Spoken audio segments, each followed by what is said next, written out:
nosso bate-papo é com ele, que é advogado. É sempre um grato prazer recebê-lo, Dr. José Augusto Ferraz. Como vai? Muito bom dia. Oi, Cissa, bom dia, tá com tudo. Mais uma vez aqui, agradeço a oportunidade e usando uma frase sua, né? A informação é libertadora. Se a gente está aqui para, de maneira clara e objetiva, tem que tirar da linguagem forense, do juridiquês, para trazer para a realidade, para a grande população. Isso que eu gosto, doutor José Augusto, você, a doutora Aline Eudebs, falam de uma maneira que todos nós compreendemos. Não é apenas aquela linguagem entre advogados, com termos que muitas vezes não faz parte da grande massa, a gente não sabe, não entende, mas esse vocabulário simples, levando a informação, ó, nota 10. Cissa, isso durante 25 anos de profissão eu percebi isso. Né? A gente, no começo da carreira, tem as pessoas que não têm a mesma, não teve a mesma oportunidade, a sua, das demais pessoas, de estar sentado no banco da universidade. Então, não adianta Sim. a pessoa te procurar para tentar encontrar uma saída para o problema e ele volta com mais dúvida do que entrou. Então, a gente tenta trazer isso de maneira objetiva. E programas como o seu é de extrema importância para a população. Vamos entender hoje com o Dr. José Augusto os seus direitos e também as partilhas de bens no processo do divórcio. Doutor, quais são esses direitos que cada cônjuge tem aí na partilha de bens? Cissa, o casamento, a gente até muitas vezes, até popularmente conhecido, casar é fácil, né? Depois, para divorciar, é um tormento. Não é o tormento que tem relação, mas por quê? Porque o Estado, ele protege a família. Então, ele tem uma série de solenidades e procedimentos que têm que ser respeitados, porque a lei faz com que isso seja respeitado. Temos aí 4 tipos de regimes, né? A principal, a comum, a gente chega ao cartório para se casar, é o regime de comunhão parcial de bens. E na divisão, isso no divórcio, né? Na divisão na partilha, é tudo que adquiriu na constância da união. O que nós temos antes do casamento são bens particulares. Esse não comunica, ou seja, comunicar assim, você com seu marido, o que ele tem antes do casamento não é dividido, a comunhão parcial. Mas a partir do momento em diante, tanto dívida e como patrimônio, ele é dividido. Tá? Isso aí é a comunhão parcial de bens. A gente não precisa fazer nada anteriormente, que tem o pacto antinupcial. Né? O que é isso? É um contrato antes de casar. Os outros 3 regimes, sim, né? Porque além desse padrão, nós temos a comunhão universal de bens. A universalidade dos bens se comunica. O que você adquiriu antes do casamento e durante o casamento é universal. Então, isso se comunica, ou seja, é dividido meio a meio até aquilo que é adquirido antes do casamento. Tá. Ô, doutor, a gente às vezes acompanha algumas coisas aí no universo dos famosos. Ah, fulano é muito rico, mas é rico demais, aí tá namorando, já pensa aí no casamento, faz um tal de um contrato, né? Isso é o pacto antinupcial. Mas isso aí é a terceira modalidade. Primeiro eu falei comunhão parcial, só após o casamento. Depois comunhão universal e temos a separação de bens, a separação total de bens. Então isso é importante o quê? Eu vou casar, o que eu tenho já na minha vida é minha vida, o que você tem com a sua vida é com a sua vida. Então isso o que é seu, o que é meu é meu. Separando, na separação, né, continua assim, cada um rege seu patrimônio, né, e não tem essa divisão, a não ser que construíram alguma coisa junto. Doutor, vamos fazer então agora como que funciona a divisão de bens adquiridos antes do casamento? Antes do casamento, só se divide na comunhão total de bens. Após o casamento, né, a comunhão parcial que adquiriu após, né, deixa eu falar, de maneira universal, você divide no momento do divórcio. Porque você tinha, como eu te disse, tudo que desde você adquiriu do seu nascimento, pode ser herança, pode ser doação, isso divide, comunica. Você se torna um só patrimônio. Esse regime ainda é muito utilizado?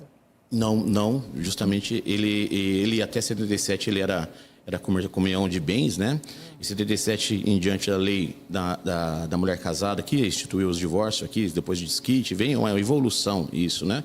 Ele não é tão usado, porque antes bem antes, né, uma mulher desquitada, um homem desquitado, né, tinha a sociedade era muito conservadora. Sim, muito rigorosa, principalmente com mulheres. Justamente. E, aliás, esse termo desquitado eu não ouço mais. Não, porque mudou a lei. Mudou a lei, houve a evolução para separada judicialmente, né, já depois de 77, e hoje não existe a separação judicial. Hoje é diretamente divórcio.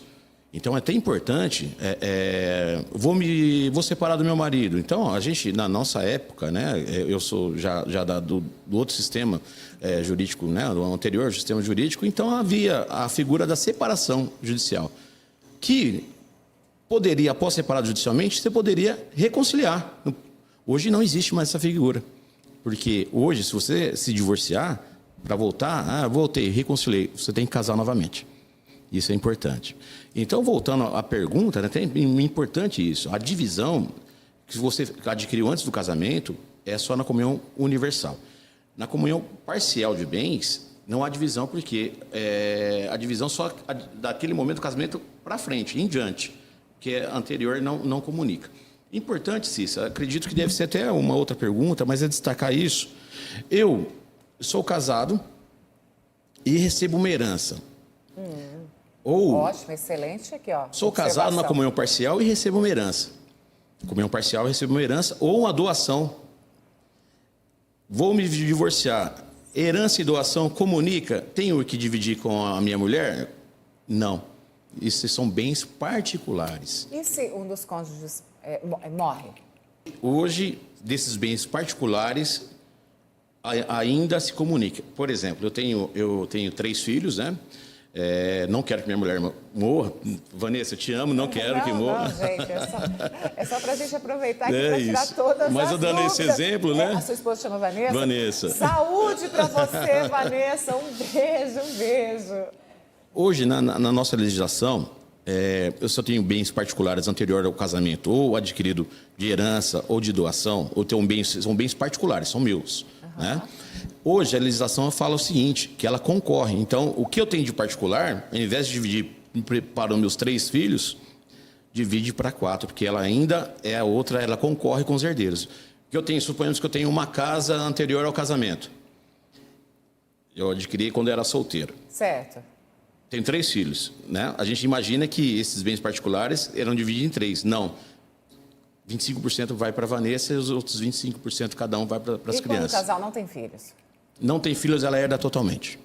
Olha só, vamos voltar só por gentileza, produção, a imagem anterior. Tem casa financiada. O que acontece no divórcio? Casa financiada. Bom, aqui a gente destaca que nós temos a posse do imóvel, né? Porque aí vai entrar de maneira jurídica e você também tem o quê? Tem um carnezinho para pagar, de 20 anos para frente. Então, o que foi pago até aquele momento é dividido. E aí, uma situação que o juiz vai definir no momento da partilha, se não houve acordo, quem que vai ficar com o imóvel? E aí há como fazer uma compensação. Mas, geralmente, o que eu vejo, né? Até um juiz que esteve aqui na Vara da Família, hoje está em São Paulo, com o desembargador, ele falou, essa situação de extinção de condomínio, quando você tem uma casa com alguém, ou tem uma propriedade com vários donos, isso chama condomínio. Essa ação de extinção de condomínio é difícil chegar até o final, porque há um desgaste muito grande. Então, geralmente acontece isso, não só nessas casas, essas questões de partilha, tem que ter uma probabilidade, devido ao tempo e à onerosidade disso, uma probabilidade muito grande de se fechar um acordo. Né? Porque uma casa financiada, hoje há a retomada do banco sem que precisar entrar na justiça. Então, atrasa 3 meses, aquilo que a gente adquiriu, o banco retoma isso, vai no cartório, notifica e retoma isso. O que a gente construiu mesmo sendo financiado, que a gente já pagou 10 anos hipoteticamente, a gente vai ficar em prejuízo. Então, isso é importante, tá? Está passando um momento mais complicado da sua vida, né? Porque você, já digo isso, a gente entra no jogo para ganhar.